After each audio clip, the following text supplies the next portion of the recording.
made the coffee yet?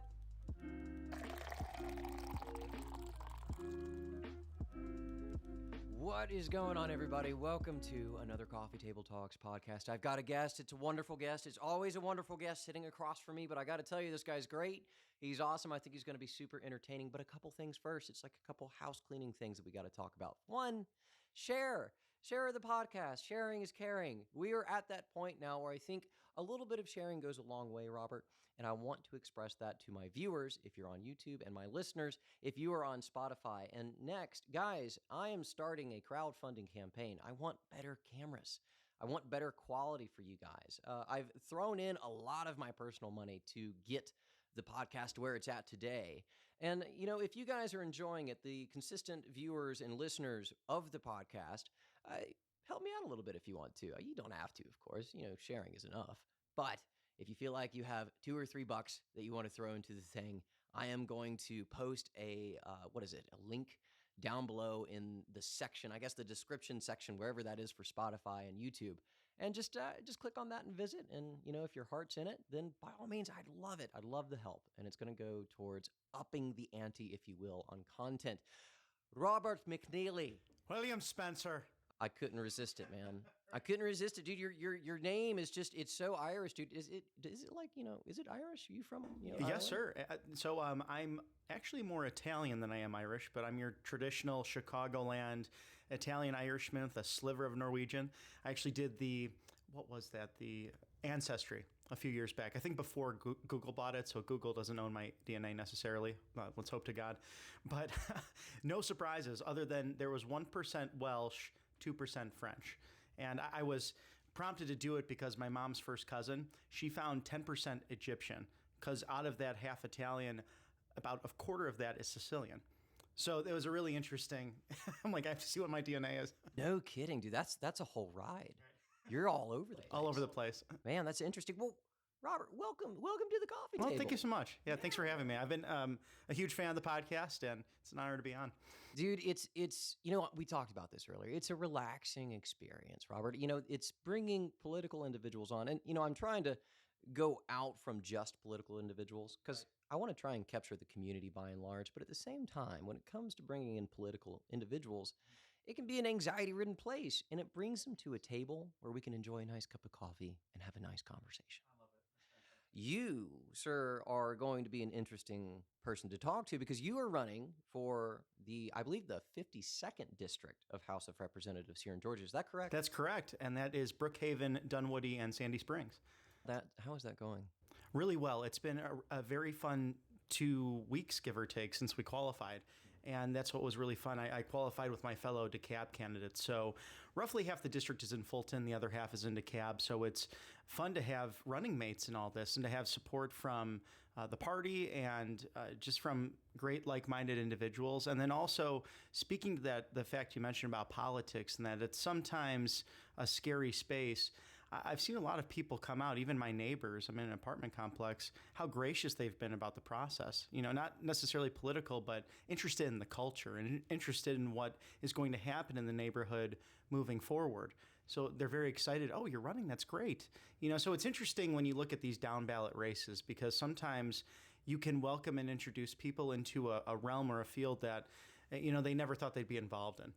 You know, Robert, one of the things that I love doing with individuals that are either running for office or in office currently, I like to understand their character, like who they are, how they think, where they came from, all of that fun stuff, because it plays a part in a latter portion of the conversation. So I do want to ask, give me a little bit about yourself, Robert. How is it that Robert McNeily today was defined earlier in your life by like your parents, your family, your situational outcome? What did that look like? Well, actually, it was somewhat of a tumultuous childhood. My father didn't raise us, so we were raised in a single family home. My mom worked 2 to 3 jobs sometimes to make sure my brother and I really experienced the American dream. And my grandma was also a stay-at-home grandma. You know, she raised us as well. And being raised by a strong woman turned me into a hardworking man. Also, at about 15, I was diagnosed with cancer, thyroid cancer. So those two pivotal, quick experiences really shaped my broader outlook and somewhat of my worldview before going to college. And just the idea that life can be unfair sometimes. And it's how you respond to crisis that ultimately matters. And I actually studied opera in college. So, thyroid cancer, sits right on your neck. So fortunately, we caught it quick. The doctor who found it, he's still my doctor back home. I'm just waiting for him to retire, but he's really become a good friend. And those two experiences have really shaped how I want to approach this race from a pro-family perspective. Adversity. Robert, there's something about the word adversity, and there's something about what that word does to an individual when they meet it, right?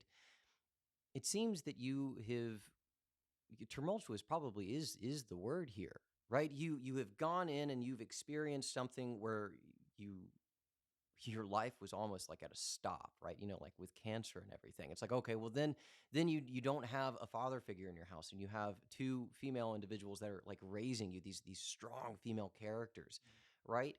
But you didn't let it get you down. I think that's something very important, especially with my generation, the millennial generation, and the Gen Z generation, and of course the Gen Alpha generation coming up, needs to see more are the individuals that exemplify this. I am not going to let this situation own me. I'm not going to let it define me. I'm going to battle it tooth and nail, and I'm going to come out on top. Now, would you say that was your attitude going through all of that? I would say generally yes. It's not necessarily like it was as easy as that, but the nice thing was there were a couple of great men in the community, whether it be at church or even at school. I actually had the opportunity to host it was a show for, I'm trying to think, I was an MC for like a talent show at my middle school. And I remember looking at my vice principal and asking him, Mr. Schrage, I don't know how to tie a tie. Could you tie it for me? And that was kind of a moment for him, like, oh, I'd be honored to, because he kind of knew of the situation.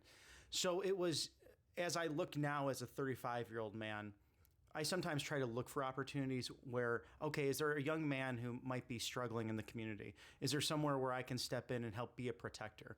Because there were a couple of really good mentors in my life who, did not take over, but were helpful in that process. And I think that's important to look out for as we might encounter these situations in society. Robert, it's huge. You're touching on such a huge topic, which is mentorship. This is something that I go around preaching whenever I get asked to come talk at places, right? I talk about the desperate need of mentorship in our society today, because what I run into quite often is a lot of the kiddos, a lot of the younger kids, they are raised in this school system. This, of course, is my opinion. This isn't necessarily fact, although I think it's fact. But they're raised in this school system that I don't think teaches them how to critically think and pursue. I think the school system teaches them how to follow. I think it teaches them how to take in orders, right? But I don't think it teaches them how to go out and pursue and lead, right?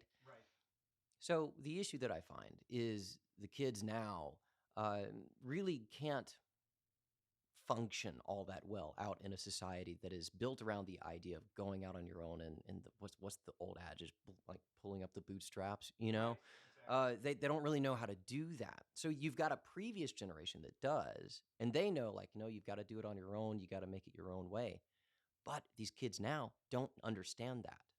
So the importance of mentorship from that previous generation to come in and fill that gap that these kids weren't taught, right? Fill that gap and let them understand. It's like, no, you can do this. The more figures I think we have come out in the public space that fill that hole, man, I swear our society will just keep on going up and up and up from there. Oh, there's no question. Ronald Reagan talked about it. Something like 90% of America's problems are solved around the dinner table. And this is why divorce, I actually speak as you do. I'm an MC and a host at corporate conferences as well as a side gig. And one of my main focuses in my keynote is the divorce rate and how bad that is for America and how that's affecting society really ever since what was deemed the Great Society, which was not. LBJ's policies were terrible for the American family and mostly for Black America, because when the family is harmed, when it's separated, government moves in to be the caretaker, and they've done a pretty poor job at that. So it takes the individual, it takes churches, it takes friends and family to really be those good mentors and to be charitable in that nature. So it's a good thing for older men or for young professional men to be on the watch for, especially as they take on fatherhood. Yeah, Robert, I have a tendency to agree with you there. It's like I'm currently in what is it? A premarital counseling with my fiance. It's great, man. It's great. Riley and I, we have a lot of really intimate conversations anyway. We're both deep thinkers. But at the same time, this premarital counseling puts things into a practical perspective of what being a father and a mother looks like, and for that matter, what being a Christian father and mother looks like. It's a great program. It's a great program, right? And not saying that everybody's a Christian or anything of that way, but in the practical sense, I think we do need to have something of that merit, going out there in culture nowadays and kind of espousing like, no, hey, listen, I understand that you were basically raised by government welfare and things of that nature, but like here are the qualities as a father that you can implement, or a mother for that matter, right? That you may not have received from them. Right. And I think that would be kind of a beautiful thing. I really do think that would be a beautiful thing. It would rebuild our society in such a beautiful way, man. What a conversation to have, dude.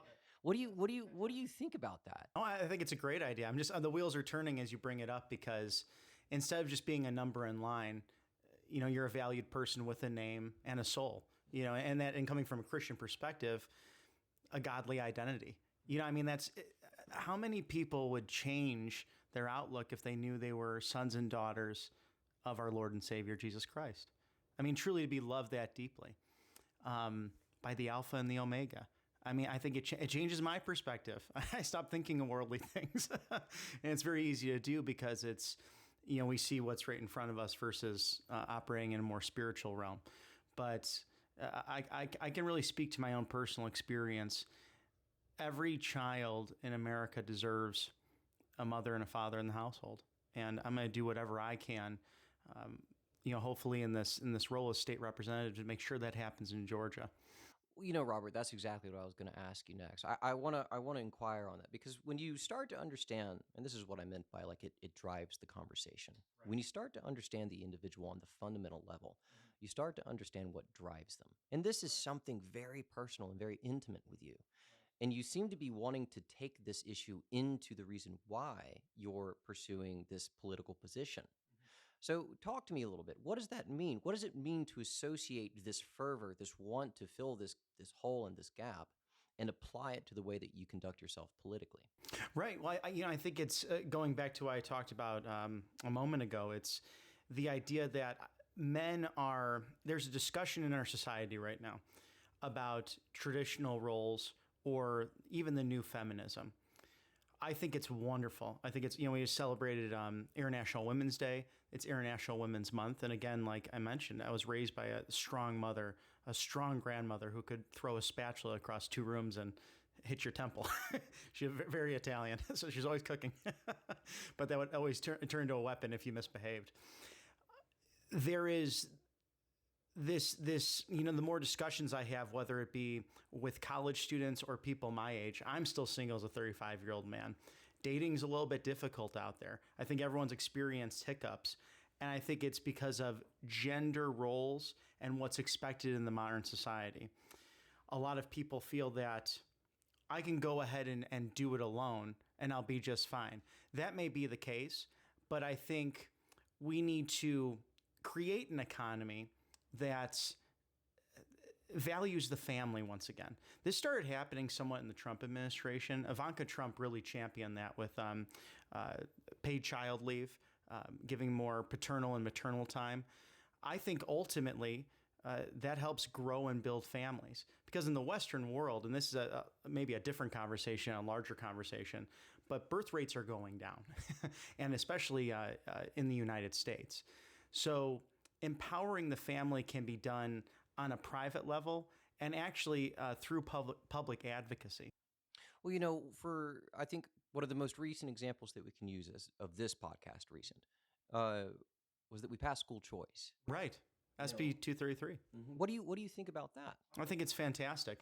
And I could say my opponent was very much against it, along with universally all the Democrats. Education is a great equalizer in the United States.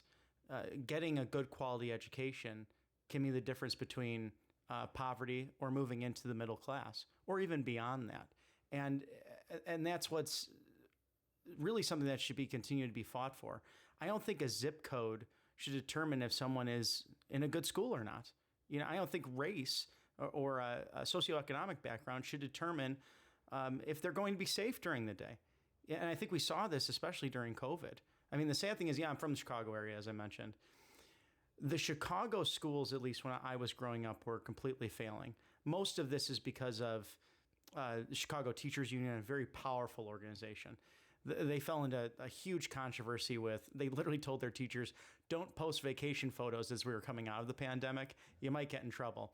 Oh yeah, because a lot of your students are relying on that school meal to get there. And both parents are working to try to support their child so they can get into a good college or into a good trade school.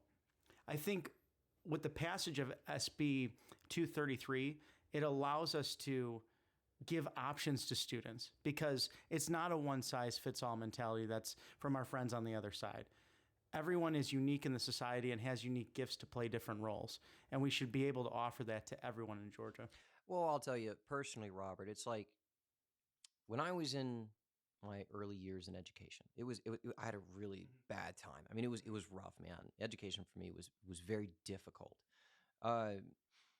Have you ever heard the description? It's like, all right, you line up a monkey, an elephant, I don't know, like a rhinoceros. Let's just do something like that, and a fish. Let's just keep it crazy, right? And then you basically point to a tree behind them and you say, okay, go climb the tree. That's the test, right? Well, obviously the monkey's going to be fine.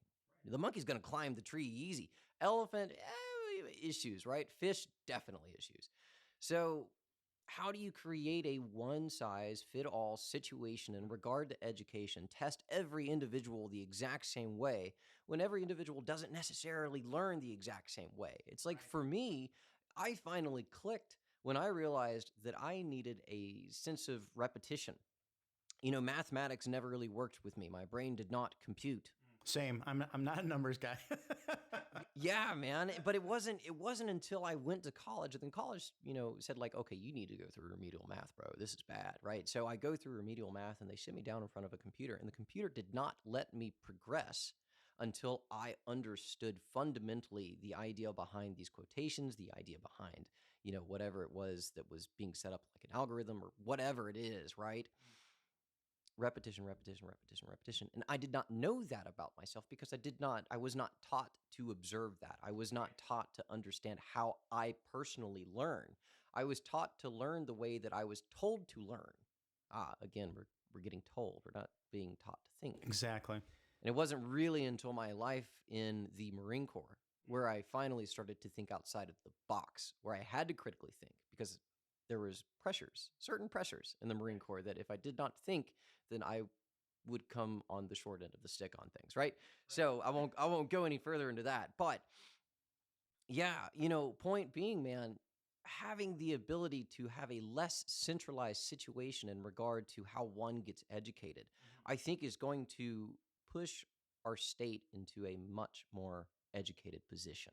No question. That's part of the reason I ultimately left Illinois. I'm still looking for that wonderful woman in my life, but my dream is to be a husband and a father. I mean, that's the biggest goal in my life, and I did not want to raise them in that environment. I still have family back home that my young nieces, my brother and sister-in-law are already preparing to homeschool them because they want them to have better opportunities. Something that we had access to growing up, fortunately, but the area has changed, and it's because it is so centralized. Not everyone is the same. And to your point with that, our schools really should be centers for debate, and especially in high school, secondary, college. They should be theory centers, but debating all different viewpoints. And you just don't see that so much anymore. It's the cancel culture has really, I think it erupted out of the colleges, and we saw it widespread throughout so many communities now ever since COVID and the BLM riots and protests. And I had worked with Turning Point USA for a number of years, and I never thought what I saw on the campuses would spill out into society. But when you have this vehicle of, you have no other choice but to go to a 4-year liberal arts college. If you go to the community college, if you go to trade school, you're an idiot. If you go into the military, oh, you're brainwashed.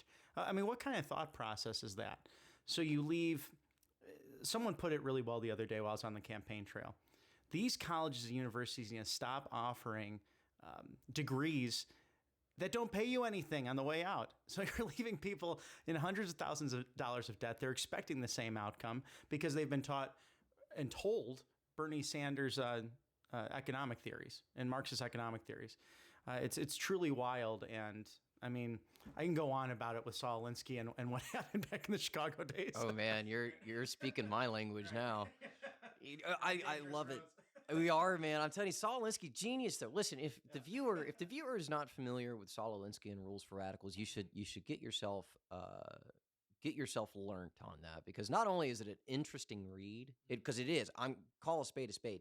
It's an interesting read, but it is also, in my opinion, the left's handbook for how to go about winning, not only politics but culture, Right? which is, of course, upstream from politics, in my opinion.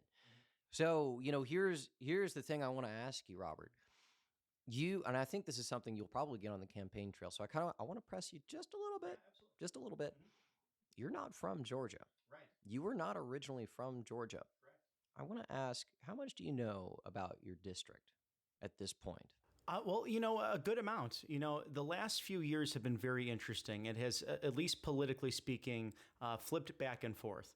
Ever since we did the redistricting, and then if everyone's familiar with the federal court ruling, they had to redistrict again. Our lines did not change so much from that situation, but historically we were really centered in Sandy Springs. And that changed after the 2020 census. We're now Brookhaven, Dunwoody, Sandy Springs, and we're in Fulton and DeKalb as well. So it's about 50-50 when you look at the district. A lot of analysts will look at this and say it's 70-30 in a Democrat direction. But as you look at my opponent and her recent victories, she has not really performed that great. I mean, she won very slimly in 2020 by roughly about 340 votes. She did a little bit better last time, roughly about 5,000 with victory. But prior to that, she had struggled to win a seat in the General Assembly. I think this is the kind of campaign that is, if you hit the ground running and you talk to neighbors and you address their concerns and really address the facts that, look, my opponents vote against HB 1105, it's Public Safety Act. This was ramped up as a result of Laken Riley's death and her murder, which has just been a horribly tragic situation. And also, as we were just speaking to SB 233, the school choice, she's been a hard no on both of these. My district is very pro-school choice. My district is very pro-safety. One of the most amazing things about where I live is we have a lot of native Georgians in my two buildings. I live next to the City Hall, Sandy Springs City Hall. Beautiful area, and you can walk to a lot of restaurants. It's really nice. My neighbors are fantastic. They're great people, but a lot of them are from around Georgia. One of the highlights of living there is that the Sandy Springs Police Department is one of the finest in the state, if not the entire country. They address things so quickly, and they realize that they are the first line of defense for everything that's been happening really up against the city. Because we're right there. We're inside and outside of the perimeter. And if you go down Roswell Road, which is a main artery, just within the perimeter, and then it turns into Peachtree as you go down to Buckhead, all of those apartments lined up there have regular occurrences of either break-ins or attempted carjackings, things of that nature. It's getting lower and lower as time has gone on. And even to the mayor's credit, as more Atlanta police have been patrolling Buckhead. But if you look at Buckhead as a whole, a lot of these HOAs and these areas have had to hire their own private security. We have been fortunate not to do that in Sandy Springs. And we've had relative peace and prosperity in the city as a result of Mayor Paul's leadership and also our wonderful police department. Well, Robert, what I want to do now, and we're entering the last little bit of the podcast here. You talk about going around and getting to know your constituents, right? Door knocking is super important, right? Understanding who your neighbor is and how they're dealing with the current economic systems and woes of the Joe Biden issue, right? Um, I want you to just take a moment, look at the camera over here, and talk to your constituent. Give them a last farewell here on the podcast, but reach out to them here. What would you say? Well, it just would be an honor to serve you down at the Gold Dome. I know things have been relatively difficult, especially at the grocery store. I mean, I can't imagine what it's like to feed a family of 4 or 5 and just to have that tension and that responsibility. You know, what's beautiful about the district. We have a lot of independent-minded people. We're free thinkers, and also people who are, deeply respectful of one another. And I want to hear your concerns. I want to bring all of that down to the Gold Dome so we can make Georgia the best place to live and raise a family and have some fun on the weekends. So thank you for this opportunity, and I look forward to having bigger and bolder conversations in the near future. Bigger and bolder conversations with Robert McNeily. Robert, cheers, buddy. It was an absolute pleasure having you on. Have a good one.